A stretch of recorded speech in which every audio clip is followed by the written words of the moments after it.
Sénégalaises, Sénégalais, citoyens du monde, qui vivez parmi nous, vous êtes inquiets. Je voudrais vous rassurer. Le Sénégal a tremblé, mais il ne tombera pas. La gouvernance démocratique du Sénégal sera rétablie.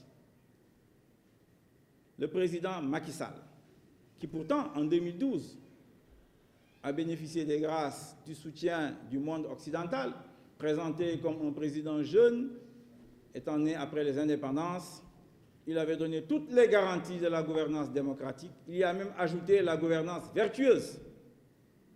Ce président a parcouru le monde pour dire que bien qu'étant élu avec un mandat de 7 ans, il va diminuer son mandat de 7 à 5 ans.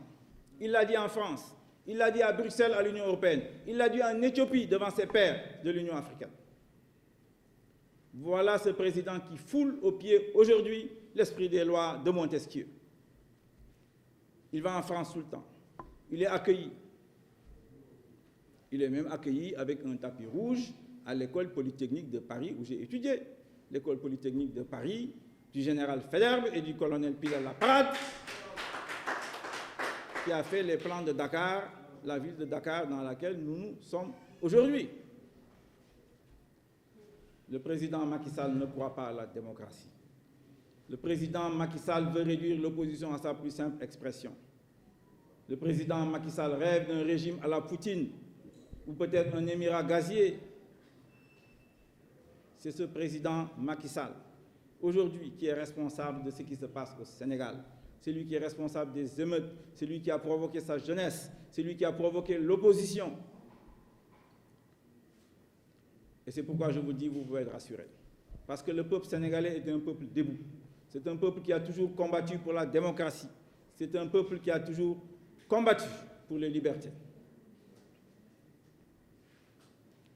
Et je voudrais vous rassurer que le calendrier républicain du Sénégal sera respecté. Ce dialogue dit national, qui est un habillage politique de décisions antidémocratiques, antipopulaires, déjà arrêté dans les officines, eh bien ce dialogue ne passera pas. Le président Macky Sall a échoué. Il avait promis des centaines de milliers d'emplois à ces jeunes, il n'y est pas parvenu. Lui et son Premier ministre qui a géré les finances et l'économie de ce pays pendant plusieurs années, ils ont échoué. Et le monde entier doit le savoir. Aujourd'hui, toutes les télévisions du monde, aujourd'hui, les journaux les plus réputés dans le monde sont en train de s'interroger sur ces nervis qu'il y a ici au Sénégal pour agresser les populations et les jeunes. Ce n'est pas par les nervis qu'on va nous imposer un autre calendrier républicain ici au Sénégal. Ce n'est pas possible. Debout, nous allons effectivement aller de l'avant et rétablir la démocratie dans ce pays, établir la gouvernance démocratique. La corruption est à son comble et vous le savez. Plus de 250 à 300 milliards de francs CFA chaque année de flux financiers illicites quittent le Sénégal pour aller dans les paradis fiscaux. Ce n'est pas ça la gouvernance vertueuse. Il nous faut mettre fin à tout cela. C'est la raison pour laquelle je propose au peuple sénégalais, aux jeunes, aux femmes, aux étudiants, aux travailleurs, un agenda de redressement du Sénégal autour de 3 piliers. Restaurer les valeurs de courage patriotique, de respect de la parole donnée, de respect de la loi, de respect de la femme,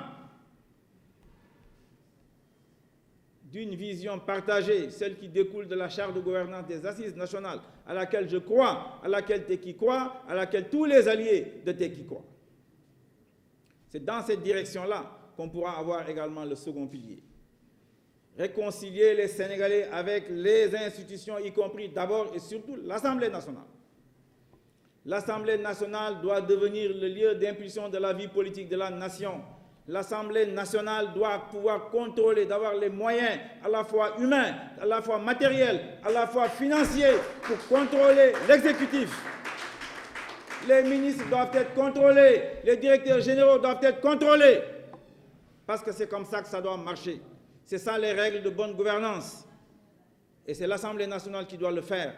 Il faut lui donner les moyens pour cela. Et pour cela, il nous faut revoir le mode d'élection des députés, sortir de ce raou gadou, qui signifie simplement quand je gagne d'une seule voix, je prends tous les députés. Ce n'est pas normal que quelqu'un gagne avec une seule voix à Dakar, ou avec 10 voix, ou avec 100 voix, et pas avec les 7 députés du département de Dakar. C'est impensable, c'est inacceptable, c'est injuste. Il faut mettre fin à ce système totalement, et cette fois-ci, réactionnaire. Et alors, il nous faut reprendre notre justice. La justice est un pouvoir séparé. La justice ne doit pas être aux ordres. Le président de la République ne doit plus être le président du Conseil supérieur de la magistrature. On l'a écrit, on l'a signé, on l'a défendu.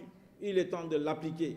Il est temps que les juges, qu'on crée un parquet financier avec des juges qui comprennent la finance, avec des juges qui comprennent les lois de la finance internationale, ou en tout cas les pratiques de la finance internationale, pour pouvoir assurer les bases d'une bonne gouvernance démocratique.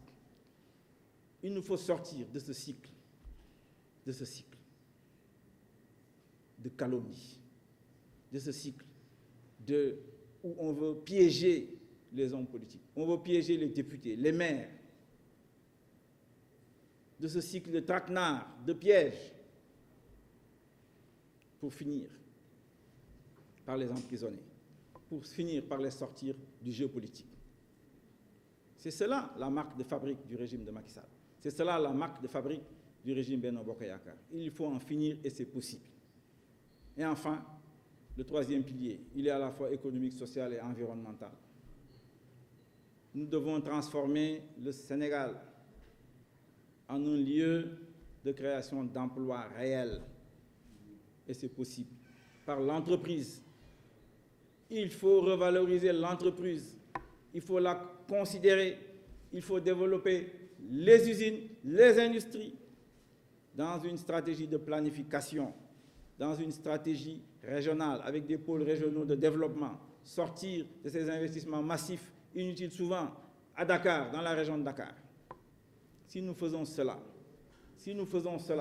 les jeunes vont reprendre espoir, les jeunes vont avoir confiance en leur peuple, confiance en leur croyance, confiance en leur religion, confiance à la loi.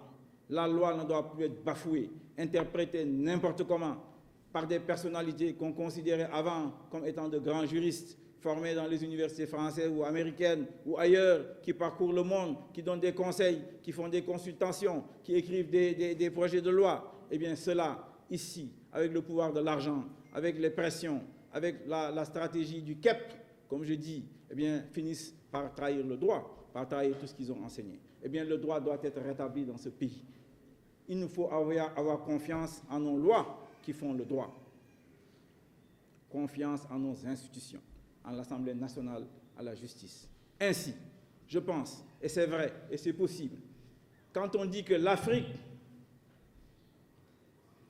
va dessiner la trajectoire économique du monde, je rajoute que l'Afrique est l'enjeu du monde, je rajoute que le Sénégal est soit le cœur, soit l'âme de l'Afrique, eh bien, cela est possible.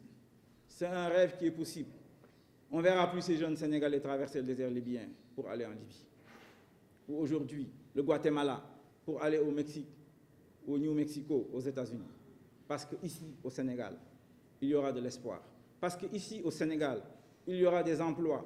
Parce qu'ici, au Sénégal, ils pourront épouser des femmes, ils pourront avoir un terrain, construire un logement, ils pourront s'occuper de leur maman, ils pourront amener leur papa à la Mecque ou à Rome.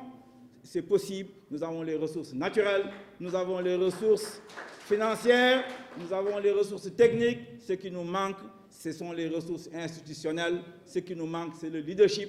Et le leadership, c'est Tekki Amdiorine. Assalamu alaikum.